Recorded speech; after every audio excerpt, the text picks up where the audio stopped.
21st Century Entrepreneurship with Martin Piskarik. We've had about 20 centimeters of rain over the last 48 hours, and so I haven't seen any leaks in the roof yet. We had a creek and two waterfalls in the backyard over the last weekend. And the neighbors are flooded, and and the kids were hoping that there'd be no school today.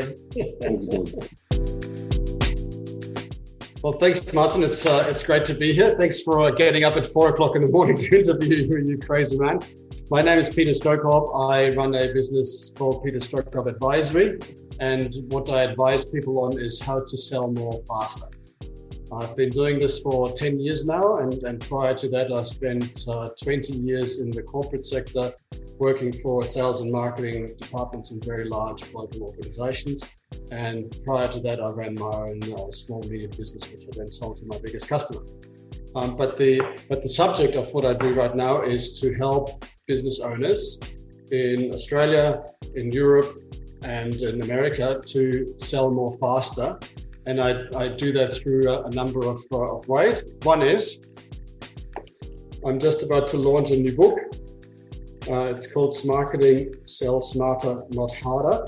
And it's really about how you can rally your teams together for more productive selling with just a few quick tricks, techniques. And it's the significance of the book is not that I talk about the productivity improvement. That talk's been had for 10, 15 years. That's nothing new there. But what I talk about is an exact methodology, like step-by-step method in terms of how to start the conversation within your organization, how to make everybody part of the solution, and to make it successful and make it last.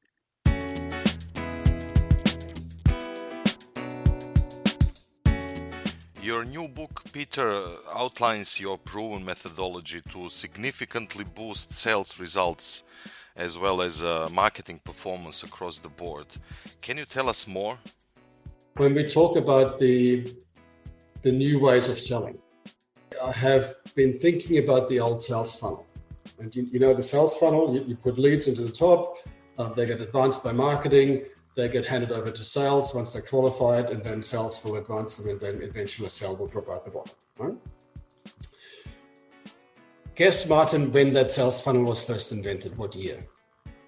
I have no clue. Well, I can tell you it was invented in 1898. Wow. Not 1998. Yeah, I understand. And here are we 120 years later and still using it. The sales funnel is really measuring us, how we progress a sale through the funnel to the point of a transaction. Right? It's measuring how we want to advance the sale, how we want to sell, how close we are to the sale. How much of that is about the customer? Zip, nothing, zero. So what I've done is I've said, what happens if we turn around and look at the same sales funnel from the customer's perspective? And so I've come up with something I now call the buyer-focused sales funnel, right? And it has 10 stages in it. The first stage is where I first meet the organization, and I might see them on a website, I might see an ad, I might get a newsletter, something. I immediately want to know, what are they like to work with? Right? Are they nice? Are they informed? Are they intelligent? Are they knowledgeable? Or are they just out to get a sale? Yeah? So then I want to know exactly what products and services do they offer, how clear are these products and services? So that's number 2. How well are they defined? Number 3, what is their unique selling proposition, their value proposition that tells me exactly what's in it for me? Number 4, how do I know I'm an ideal prospect for them? You know? Or looking at it from the inside out, who are ideal customers and prospects? where can we find them? How do we engage with them? 6, how do we engage with them once we know who they are and where they are? How do we fend off our competitors and make sure that we're the last vendor standing? How do we use our proposals, not necessarily the content that goes into the proposal, but the proposal process itself, to win a deal or to give us an unfair advantage? A lot of sales reps, when they ask for a proposal, what do they do? What's the first thing they do? They send a proposal. And I tell all my clients, that's exactly the worst thing you can do. When the client asks for a proposal, you have to send them a proposal. Why is that? It might be a bit counterintuitive, but here's why, right? Because what happens once you send the proposal off? You've sent the email off and it's gone out. What happens? Crickets. Nothing. You don't hear back from them. You don't know. Have they read the proposal? Have they not received it? Have they already bought somewhere else? Are we just one to make up the 3 quotes that they need to get? And the sales rep gets very nervous, and then they want to follow up, which makes us look desperate. So all sorts of bad things happen once you send the proposal off. So what I propose to my clients to do, what I advise them to do, is to say to the client, yes, Martin, I'd love to send you a proposal, but it's very important to us that our proposal meets your requirements. Therefore, can we make an appointment at 2:00 on Thursday to go through our draft proposal just to make sure that it's meeting all your requirements, it's doing all the things that you want to do, right? Now, if the client says, yep, that's great, let's do that, then what do you know from that? They're interested, right? They're actually interested in your proposal. If, however, they say, nah, that's okay, just send it through, what does that tell you? That you may just be one of a number of quotes that they need to get in, and you're just there to make up the numbers. They're not actually interested in your proposal. And all that time that you spend putting it together is really wasted. Plus, you've given them all your confidential pricing information that they now can use against you next time around, right? So what I say to my clients is ask them to vet with you the proposal in a call, and essentially help you to write their proposal with them, right? And I give you a story of one of my North American clients who runs quite a specialist compliance compliance assurance business in the manufacturing sector. And a client rang him up and they said, look, we need a quote from you. We've got a new project. Can you quote us on it? Now this was an existing client, not a new client, but nonetheless, he used this technique. He said, yep, that's brilliant. We'd like to give you a proposal, but as you know, it's very important to us that our proposals meet your requirements or hit your mark or whatever. Can we therefore get together in a call and just walk through the draft together and make sure that it suits what you need, right? Well, this client brought in their entire executive team into this call. It lasted for 2 hours. And after everybody had spent 2 hours on a call with this particular vendor, the client was never going to go look at another proposal ever again, because they knew that they had gotten everything from this one. Plus they had spent so much personal time, effort and energy on it that they went, I don't want to do this with anybody else. My client got a multi-million-dollar project out of this little technique. Yeah, and they eliminated their competitors in one stroke. So that's number 8. Number 9 is, how can we give our customers a superior pre, during and post-purchase experience?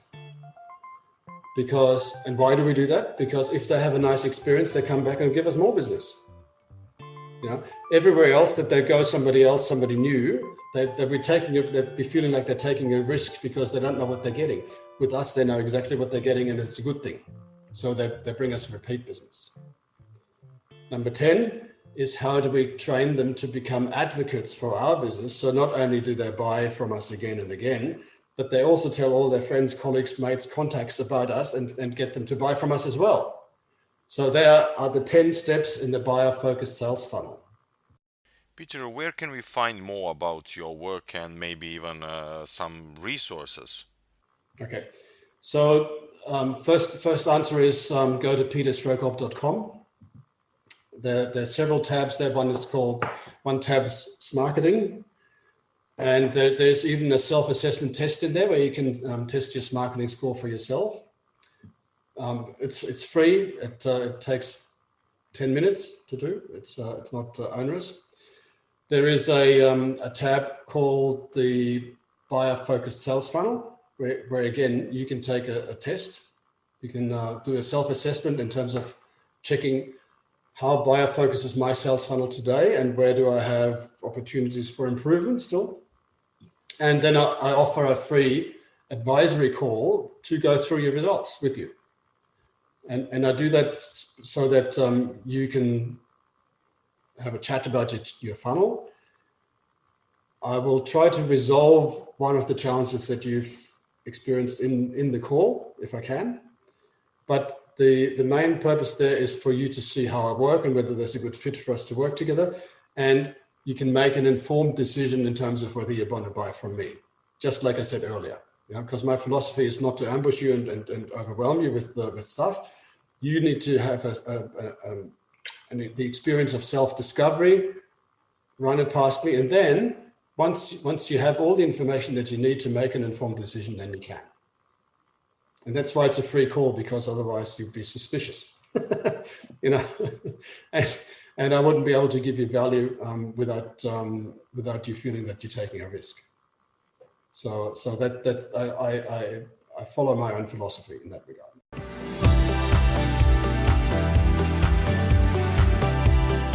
In terms of customers, I deal with organizations between $1 and $100 million. I have helped some startups as well, but they must be startups that can afford to pay me.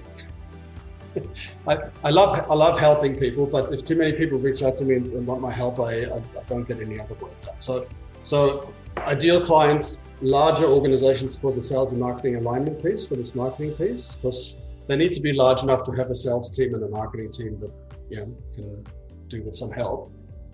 In terms of the buyer-focused sales funnel, it's remarkable how universally applicable that is. It can apply to organizations from startups to $100 billion multinational organizations.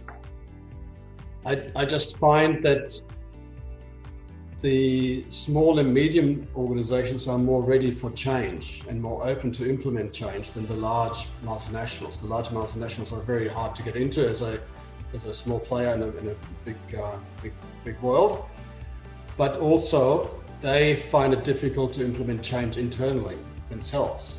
And so they'd rather stick to what they know. And I always say to my clients that the 7 most dangerous words in business are, we have always done it this way. And that inertia is very hard to overcome in very large organizations. So for the buyer-focused sales funnel, probably more the organizations between 1 and 50 million. And for Smarketing, probably more the larger organizations in 50 and up. 21st Century Entrepreneurship with Martin Piskarik. Spread the word by leaving a rating and review on iTunes.